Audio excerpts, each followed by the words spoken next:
seluruh dunia, dan siapa yang kembali lebih dulu menjadi pemain.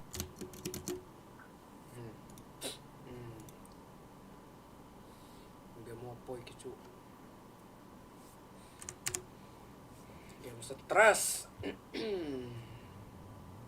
Takut nggak? Belum lagi. No.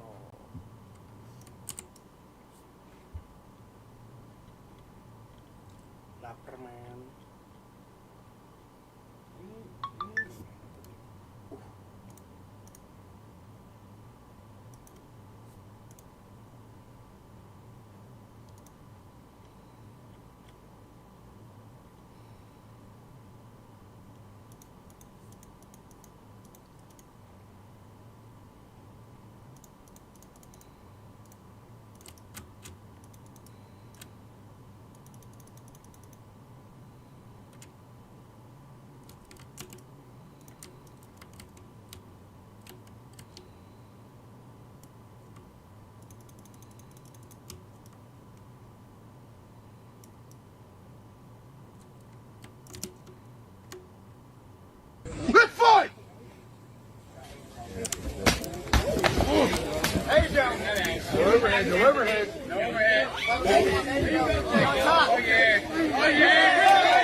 Winner.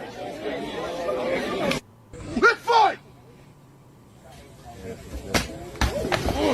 Hey, down.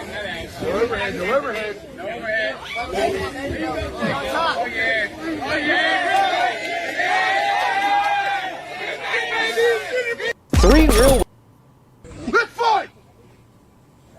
Three real ways people escape the police. First is Yoshi Shiratori, a man who escaped prison using nothing but his bare hands. Every night he climbed the copper walls of his cell, pressing his palms and toes into the corners, inching higher towards a narrow skylight. But the skylight was sealed shut, so over time he wore down the wood around its frame, loosening it piece by piece, until one stormy night he snapped the last sliver of wood and vanished into the rain. Next is Joel Delgado, who was wheeled into court by two officers, wearing a neck brace and pretending to be injured. They stopped to open the door and looked away for half a second. That's when he ripped off the brace, jumped out of his chair, and sprinted straight out of the courthouse. Got your hat! Finally, Shiratori again. They put him in a new cell they called Inescapable, with high ceilings, no skylight, and windows smaller than his head. But instead of looking up for a way out, this time he looked down. Every night he scraped at the floor with cracked miso soup bowls, digging inch by inch through packed dirt. And after weeks of digging, his hand finally broke through the surface, free once again. Can't touch this.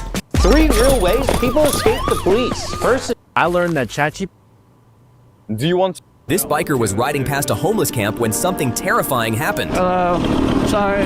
Dude has a machete. I don't look too enthused. Hello. Just when you thought the situation was over, the biker found out that he had to go back the same way if he wanted to get out of the drainage ditch. So he turned around, but that's when things got way worse. Hopefully these people don't attack me and kill me. Oh, they're all... Excuse me. Sorry, guys. Oh, my God. I legit thought they were blocking me in. That scared me so much. This biker was riding past a homeless camp when something terrifying. I saw this video where a guy falls off a mob farm in hardcore mode and barely clutches with the bed. Everyone freaked out, but no one mentioned he had full diamond armor. So, would he actually die from that? In the original video, he fell for like a second and a half, and I made it as close as possible to that so it's realistic. Okay, let's put on the full diamond armor he had on too, and make it nighttime. And I think that's it pretty much. And 1, 2, 3, 4, 5, 6, 7. Bro, no! I'm gonna lose my hardcore world, bro. No way. Oh, I guess he did lose it. Oh no. I saw this video where a guy falls off a mob farm in hardcore mode and barely clutches with the bed. Everyone... Сюда!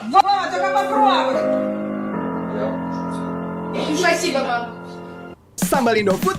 A player was spotted washing mud from his boots. Estevão struggled to block the sprinklers, which had spontaneously activated mid-match. As play came to a halt, the players erupted in anger, shouting, "This is cheating!" The home team is known to employ this as a time-wasting tactic. In a separate incident, Oliver Kahn became so enraged by the sprinklers that he nearly fainted on the touchline.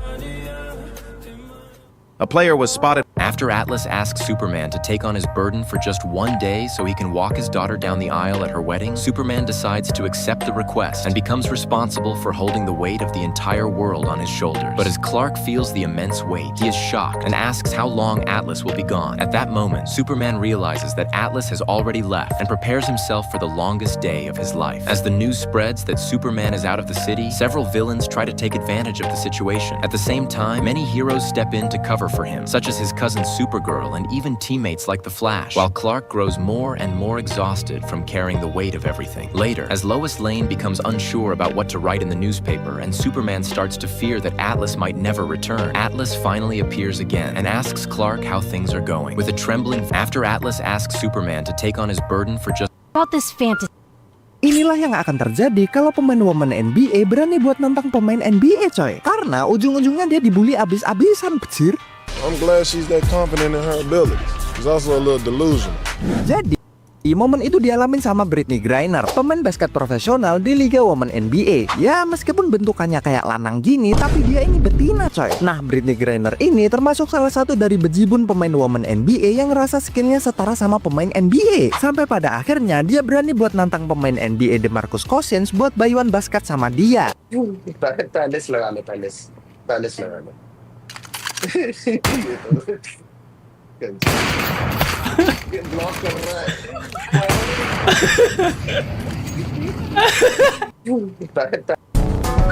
People got confused why this guy started covering his ears, and the reason might surprise you. After this wrestler got choked, everyone thought it was over, but instead of tapping out, he suddenly grabbed his ears. Why? Because chokes cut off blood flow, and this defense move is called answering the phone. It creates space so the pressure on the neck doesn't put you to sleep. However, it doesn't defeat the submission, it only buys time to resist. The goal is to make the opponent abandon the choke out of exhaustion, then sit up, or ideally stand up, so they eventually let go of the buggy choke. People got confused why this guy started covering his ears, and A suspicious man wearing only pants with visible blood marks on his face starts moving toward the Royal Guard's horse. As he gets close, he suddenly tries to slam his head into the horse's head, but misses. He walks a little further, then deliberately rams his head into another guard's horse. After doing it, he starts to walk away like nothing happened. Within seconds, a police officer sprints in. He stops the man, questions him on the spot, and orders him to move away from the area. A suspicious man.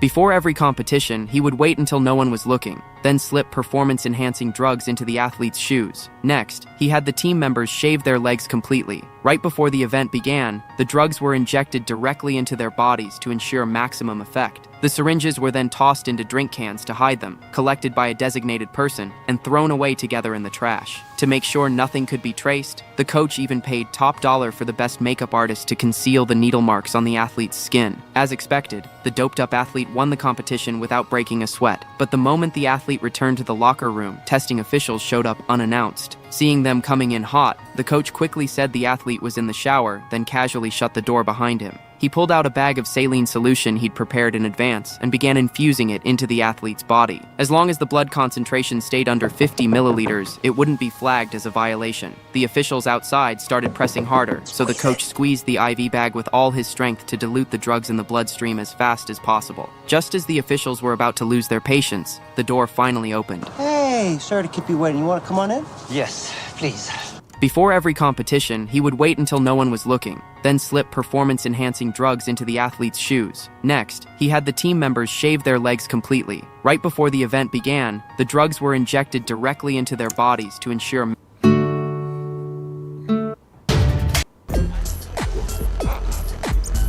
Yes, a child. I'd like to talk about this $7 blender. I'll give you 4. Since you're wearing olive green, my favorite color, okay. Oh, shucks. But I only have 3. Tell you what, I'll give you 3 for it, and I'll pretend I didn't notice the calcium stains in the picture. You're scaring me. I'm gonna have to check with my dad. Recently passed away, had this exact same vacuum. It's just who my Aunt Judy was. Okay, I'll let you have it for 50. Thank you. My dad says you don't look like you're worth the hassle. $3 is fine. And that'll be $20 for the Joan Baez record. Oh, I thought it came with the blender. Did you use Visine for the tears or onion powder? They're real. I think about the bargains I missed in the past, get me in the right headspace. And then, to get the tears flowing, I think about all the kittens that died during the filming of Milo and Otis. I like you. Gotta make 90 meters. Face your fear! Last player standing. One enemy remaining. Spike down B. Unknown. Go get him. CT.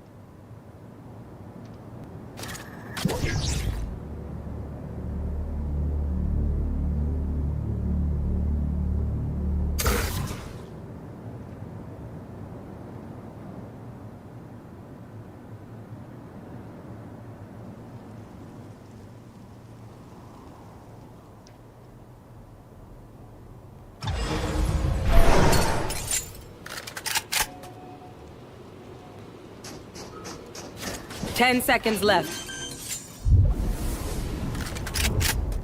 Spike planted. Face your fear! Last player standing. One enemy remaining. Spike down. Here? Mm-hmm.